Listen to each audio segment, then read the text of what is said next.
Ouais.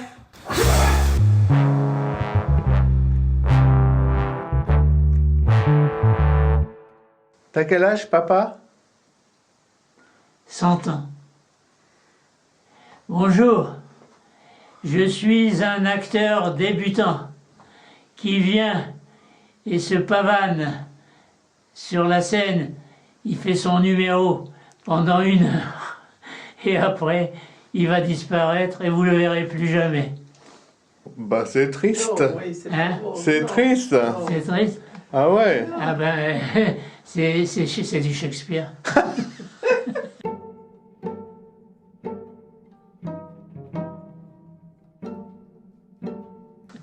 Je suis né le 5 janvier 1921 au Maroc. En 1945, je me suis rendu à Paris pour terminer mes études d'ingénieur des mines et pour devenir agrégé de mathématiques. Je suis resté dans la région parisienne et je n'ai plus bougé de là. J'étais donc devenu un migrant. J'ai choisi aussitôt la carrière de chercheur scientifique. Et j'ai commencé par faire des études mathématiques sur une théorie proposée par l'américain Birkhoff pour concurrencer, soi-disant, la théorie de la relativité générale d'Einstein par le champ d'une particule élémentaire dont le spin maximum serait égal à 2. C'était le graviton qui ambitionnait d'expliquer tout en 1945. Mais cela ne pouvait pas me mener bien loin.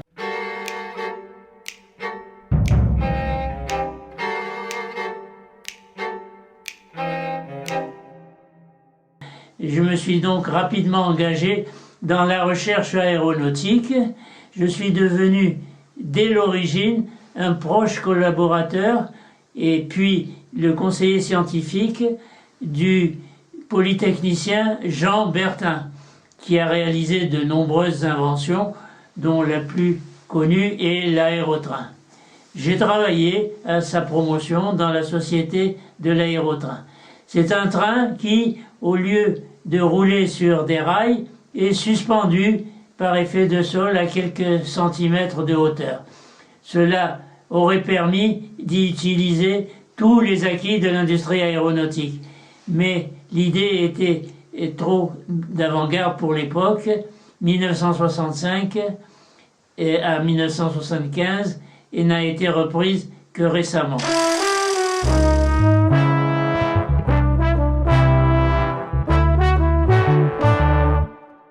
Avec l'aide de Jean Bertin, j'ai moi-même conçu et réalisé le premier inverseur de poussée des avions en réaction, un appareil sans pièces mobiles, utilisable en vol et à l'atterrissage, qui fut présenté au public au Salon de l'aéronautique en 1952 sur un avion Vampire. Le jet du moteur à réaction était en premier lieu dévié par un jet perpendiculaire. Puis la déviation était amplifiée en faisant tourner le jet autour d'une paroi circulaire. Mais auparavant, nous avions découvert nous-mêmes par hasard, par sérendipité, que cette déviation pouvait être déclenchée à la commande en introduisant un petit obstacle. La première idée m'a été inspirée par le chant de la gitane Candelas dans L'amour sorcier de Manuel de Falla. Soy el viento en que suspiras. Je suis le vent en qui tu soupires. Soy la voz de tu destino. Soy el fuego en que te abrazas. Soy el viento en que suspiras. Soy la mar en que naufragas. Soy la mar en que naufragas.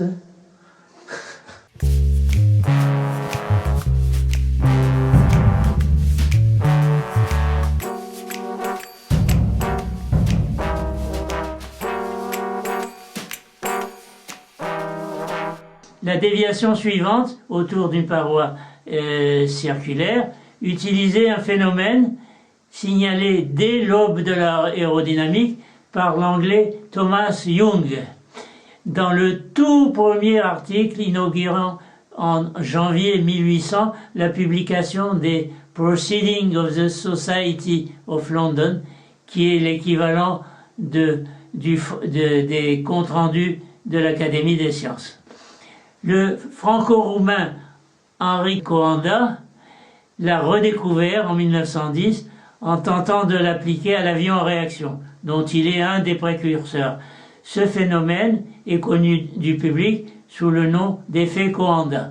J'en ai très longtemps poursuivi l'étude par la suite, jusqu'en 2018, où j'ai enfin publié son explication dans Wikipédia. J'ai aussi inventé, en 1967, sur le même principe, un respirateur artificiel, sans autre pièce mobile qu'une bouteille d'alimentation en air comprimé. Il a été oublié, puis récemment redécouvert par des chercheurs qui tentent de l'utiliser pour lutter contre le virus Covid-19 ou plus simplement pour le sauvetage des personnes inanimées.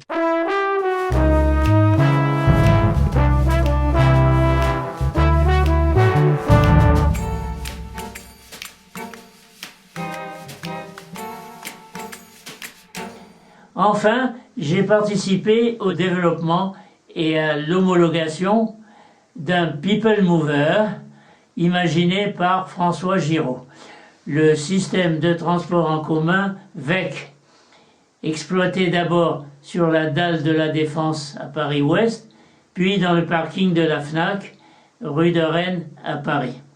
Ce fut pour moi l'occasion de reprendre mes recherches mathématiques, en appliquant cette fois la recherche opérationnelle au système de transport collectif. Mon étude en 1976 du temps d'attente dans les transports en commun en est le résultat le plus original.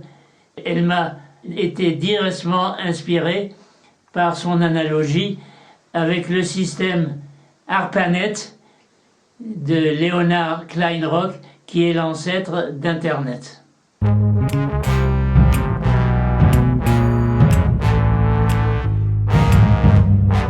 Lorsque j'ai pris ma retraite, j'ai écrit plusieurs livres où j'ai décrit les recherches et développements auxquels j'ai participé, la nature des objets que j'ai cherché à créer et des nombreuses difficultés survenues sur le chemin de ces créations.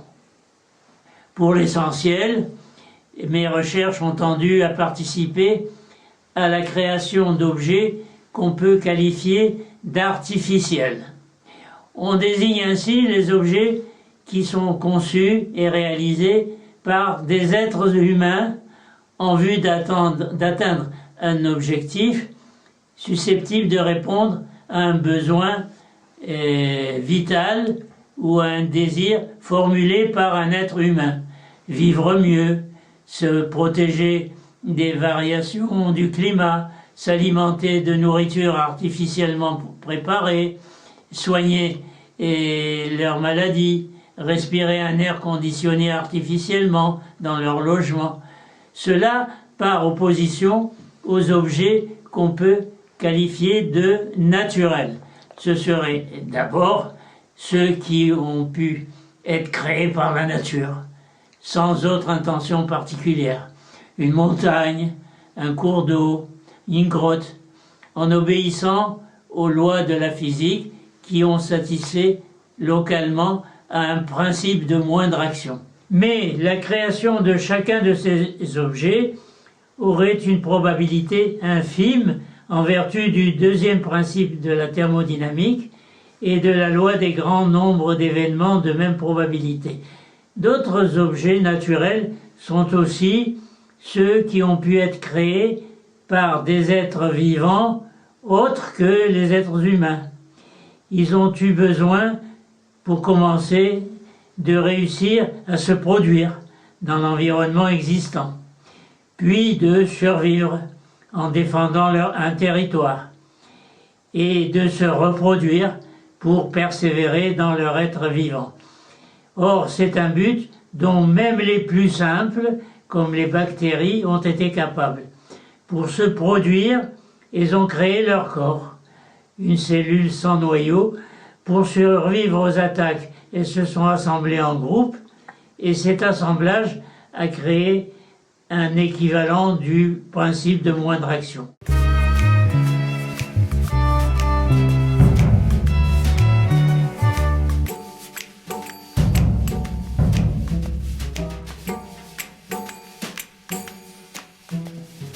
Au cours de mes recherches, on n'a pas manqué de m'informer de la loi de la chute des tartines de confiture, qui, paraît-il, tomberait toujours par terre du côté de la confiture.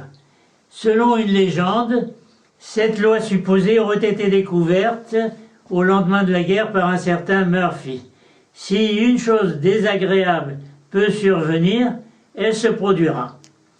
Cette loi de Murphy serait soi-disant basée sur le deuxième principe de la thermodynamique, la loi des grands nombres d'événements ayant tous la même probabilité de se produire. Mais en fait, cette loi était déjà exprimée au XVIIe siècle par Calderón dans sa comédie No siempre lo peor es cierto. Le pire n'est pas toujours sûr. Donc Carlos dit à Doña Leonor: je crains que dans n'importe quel événement, le pire soit toujours sûr. C'est la fameuse loi de Murphy. Doña Leonor lui répond: et moi, dans mon innocence, j'espère bien qu'il doit y avoir un événement où le pire n'est pas toujours sûr. En fait, Carlos et Léonore ont tort tous les deux. Ils semblent croire que le pire serait le résultat d'un manque d'information. Quand il y a un grand nombre d'événements possibles, on ne sait pas lequel se produira. Mais ce manque d'information n'implique pas la différence entre eux, que la différence entre eux soit entre un bien et un mal, entre le meilleur et le pire. On pourrait au contraire penser à une parenté entre le pire et la désacralisation, le désenchantement, la révélation d'une information pouvant détruire la société.